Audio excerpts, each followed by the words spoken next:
तो चलिए दोस्तों, स्वागत है आपका आज के इस नए वीडियो में। तो चलिए स्टार्ट करते हैं। प्रश्नावली 6.2 के प्रश्न संख्या 7 को इसमें हम लोग सॉल्व करने वाले हैं।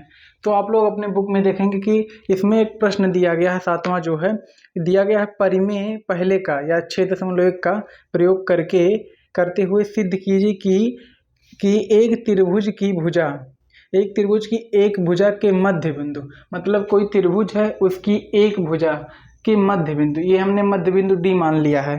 त्रिभुज ABC बनाया है, उसके बाद में एक भुजा का मध्य बिंदु पूछ रहा है। तो ये एक भुजा AD जो है इसकी मध्य बिंदु D माना है। तो D के मध्य बिंदु से होकर दूसरी भुजा के समांतर, मतलब एक भुजा के मध्य बिंदु से दूसरी भुजा के समांतर ये रेखा समांतर, मतलब इस भुजा की ये रेखा समांतर खींची जा रही है। तो सिद्ध करना है कि तीसरी भुजा को समद्विभाजित करती है, मतलब कि ये इस रेखा को AC को दो भागों में बराबर भागों में विभाजित करती है या नहीं। तो यही हमको सिद्ध करना है कि ये दोनों जो हैं बराबर हैं, AE बराबर EC है या नहीं।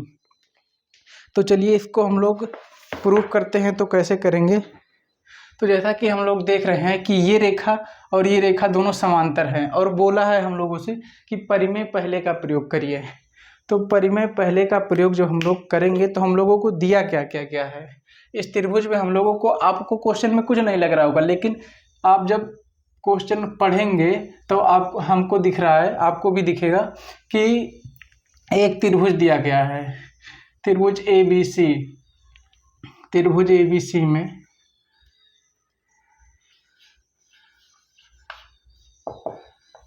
त्रिभुज ABC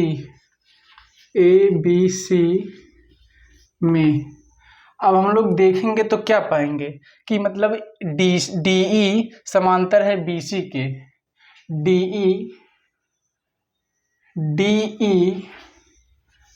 DE समांतर है किसके?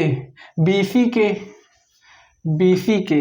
अगर जो किसी त्रिभुज की एक भुजा के समांतर कोई अन्य भुजा दोनों भुजाओं को काटती है तो ये अनुपात और ये दोनों अनुपात बराबर होते हैं। तो हम लोग लिख सकते हैं, क्योंकि ये दिया है, ये हमको क्वेश्चन में दिया है। उसके बाद में अब इसको जब समांतर हैं ये दोनों, तो हम लोग क्या लिखेंगे? AD बटे में DB, AD बटे में DB बराबर किसके होगा? AE बटे में EC,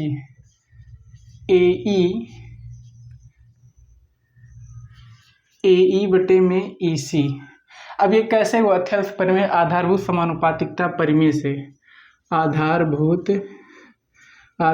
समानुपातिकता परिमेय आप लोग लिख लीजिएगा, हम पूरा नहीं लिखते। आधारभूत समानुपातिकता परिमेय से ये हो गया हम लोगों का समीकरण नंबर 1। तो आप लोगों को आधारभूत समानुपातिकता परिमेय नहीं पता है तो उसको पढ़ लीजिएगा, अब इतना बताने का टाइम नहीं है। तो ये हो गया समीकरण नंबर 1। अब हम लोगों को दूसरी चीज क्वेश्चन में क्या दे रखी है कि ये जो AB है उसको जो एक बिंदु D है उसका मध्य बिंदु है, मतलब कि ये D है, BC AB का मध्य बिंदु क्या है? D है, मतलब कि A से D तक की दूरी और D से B तक की दूरी बराबर होगी। मतलब कि हम लोग पाएंगे कि AD बराबर होगा DB के, AD बराबर DB है, ये दिया गया है, प्रश्न में दिया है। अब हम बताएंगे कहाँ दिया है।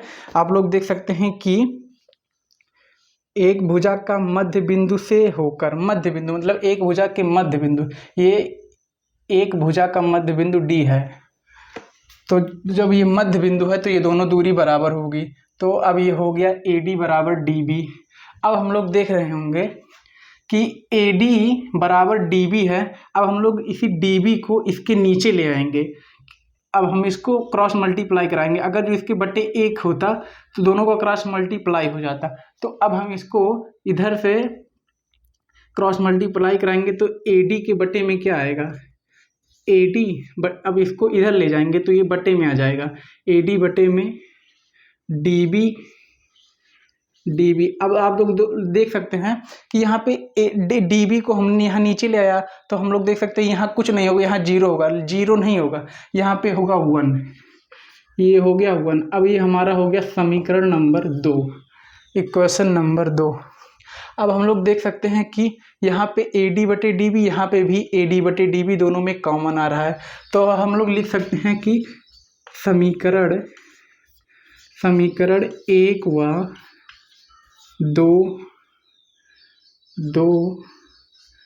2 से, समीकरण पहले व दूसरे से हम लोग पाते हैं। अब ए डी बटे डी बी की जगह पे हम लोग 1 लिख सकते हैं, यहाँ पे 1 लिख सकते हैं, ए डी बटे डी बी की जगह पे 1 लिख सकते हैं, ए डी बटे डी बी। या फिर यहाँ पे ऐसे कर सकते हैं कि समीकरण 2 का मान समीकरण 1 में रखने पर, समीकरण 2 का मान समीकरण 1 में रखने पर ऐसे भी लिख सकते हैं, समीकरण 2 का मान समीकरण 1 में रखने पर। अब देख सकते हैं कि यहाँ पे ए डी बटे डी बी बराबर 1 है, तो यहाँ पे हम लोग 1 लिख देंगे। क्या लिख देंगे? 1 बराबर में ए ई बटे में ई सी, ए ई बटे में ई सी। अब देख सकते हैं कि यहाँ पे 1 है, 1 है, बराबर में ए ई बटे ई सी है। अब इसको हम लोग क्रॉस मल्टीप्लाई कराएंगे। अगर जो यहाँ पे 1 बटे 1 कर दे तो कोई दिक्कत होगा नहीं। अब यहाँ से इसको क्रॉस मल्टीप्लाई कराएंगे और यहाँ पे इसको क्रॉस मल्टीप्लाई जब हो जाएगा तो यहाँ पे हो जाएगा ई सी बराबर में ए ई, ई सी बराबर में ई। अब हम लोगों को सिद्ध क्या करना था? यही पूछा था कि सिद्ध कीजिए कि ये दोनों जो हैं ये भी बराबर हों। तो देख सकते हैं कि ए ई बराबर ई सी हो गया, मतलब ये दूरी और ये दूरी हो गया बराबर। क्या हो गया? ई सी बराबर ए ई। या फिर हम लोग लिख सकते हैं ए ई बराबर में हो गया ई सी। हेंस प्रूव इति सिद्धम, इति सिद्धम। अब आप लोग देख सकते हैं कि यही हम लोगों से पूछा था कि अगर जो ये बराबर हैं, मतलब ये डी इसका मध्य बिंदु है और ये डी ई समांतर बी सी है, तो ये क्या ए ई बराबर ई सी होगा? तो हम लोगों का निकल के आ चुका है। और आपको वीडियो समझ में आया है तो क्वेश्चन समझ में आया तो वीडियो को जो इच्छा हो थोड़ा रिस्पॉन्स दे दे। मिलते हैं नेक्स्ट वीडियो में। और देख सकते हैं कि कितने गर्मी में वीडियो बनाना पड़ रहा है, तो थोड़ी हेल्प करे हमारी भी। मिलते हैं नेक्स्ट वीडियो में, तब तक के लिए राम राम।